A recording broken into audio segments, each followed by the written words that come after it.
Welcome to my channel study classes. आज हम BEd first year में जो सूक्ष्म पाठ योजना होती है वो कैसे बनती है उसके बारे में जानेंगे। सबसे पहला हमारा जो कौशल है पाठ प्रस्तावना कौशल। इसकी हम हेडिंग डालेंगे, फिर महाविद्यालय का नाम डालेंगे, फिर छात्र अध्यापक या छात्र अध्यापिका का नाम डालेंगे। नीचे हम कोष्ठक बनाएंगे जिसमें दिनांक, कक्षा, कालांश, अवधि और विषय डालेंगे। फिर प्रकरण डालेंगे, जैसे हमारा प्रकरण बल है तो बल हम डाले हैं। फिर प्रस्तावना कौशल के घटक के बारे में लिखेंगे। ये 8 घटक हैं जो निम्न है लिखा है, आप लोग देख लीजिएगा। इसके बाद हम विशिष्ट शैक्षिक उद्देश्य डालेंगे जिसमें 4 उद्देश्य हैं। ज्ञानात्मक उद्देश्य पहला है, इसमें हम लिखेंगे बल का अर्थ बता सकते हैं बच्चे, बल के प्रकारों के नाम बता सकते हैं आदि। नेक्स्ट हमारा बोधात्मक उद्देश्य है। इसमें पहला पॉइंट होगा समझ सकेंगे कि बल वस्तु की गति को कैसे बदलता है। विभिन्न स्थितियों में बल के प्रभाव को समझ सकेंगे बच्चे। फिर इसमें तीसरी हेडिंग डालेंगे क्रियात्मक उद्देश्य।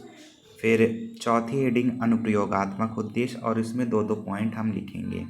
फिर इसके बाद हम शिक्षण सहायक सामग्री, मेज, किताब आदि का प्रयोग करके हम बल लगा कर दिखा सकते हैं।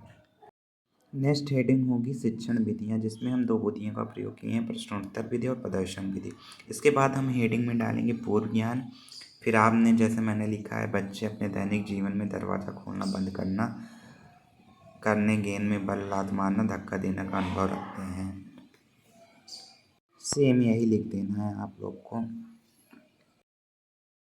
इसके बाद हम हेडिंग डालेंगे पाठ प्रस्तावना हेतु प्रस्तुतिकरण, जिसमें हम कोष्ठक बनाएंगे जिसमें क्रम संख्या, छात्र अध्यापक कथन, छात्र क्रिया या विद्यार्थी कथन होगा और प्रयुक्त किए गए घटक।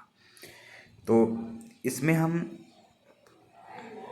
पहला क्वेश्चन जैसे बनाए हैं, हम सब कहाँ बैठे हैं। बच्चे उत्तर देंगे कमरे में या कक्षा में। दूसरा प्रश्न हम बनाएं कक्षा में हम कहाँ से प्रवेश करते हैं। बच्चे बताएंगे दरवाजे से या डोर से, गेट से। तीसरा बनाए हैं दरवाज़ा कैसे खोला जाता है, तो बच्चे बताएंगे धक्का देकर या खींचकर। उसके बाद चौथा प्रश्न, क्या बिना धक्का लगाए कोई वस्तु चल सकती है। बच्चे बताएंगे नहीं। पांचवा, क्या धक्का और खिंचाव से वस्तु का आकार बदल सकता है। बच्चे बोलेंगे हाँ। तो धक्का देने की प्रक्रिया क्या कहलाती है, तो बच्चे बता भी सकते हैं और नहीं भी बता सकते हैं। तो बच्चे बोलेंगे बल। तो बल के विषय में आप क्या जानते हैं, तो ये समस्यात्मक प्रश्न होगा। कुछ बच्चे बताएंगे भी प्रश्न और कुछ नहीं। इसके बाद हम हेडिंग डालेंगे उद्देश्य कथन। अच्छा बच्चों, आज हम कक्षा में बल के विषय में विस्तार से अध्ययन करेंगे। इसके बाद हम मूल्यांकन सूची की हेडिंग डालेंगे जिसमें हम कोष्ठक बनाएंगे जिसमें क्रम संख्या, उपयोग किए गए घटक, पहले और रेटिंग स्केल डालेंगे। रेटिंग स्केल 1 से 7 तक होती है और घटक के अनुसार 5वें से हाँ नहीं लगने लगता है। फिर उसके बाद आलोचना के बाद आप लिख करके सुझाव डालेंगे, ये आपके पर्यवेक्षक डालेंगे। फिर नीचे हस्ताक्षर छात्राध्यापक, हस्ताक्षर प्रशिक्षक और हस्ताक्षर सहपाठी पर्यवेक्षक डालेंगे।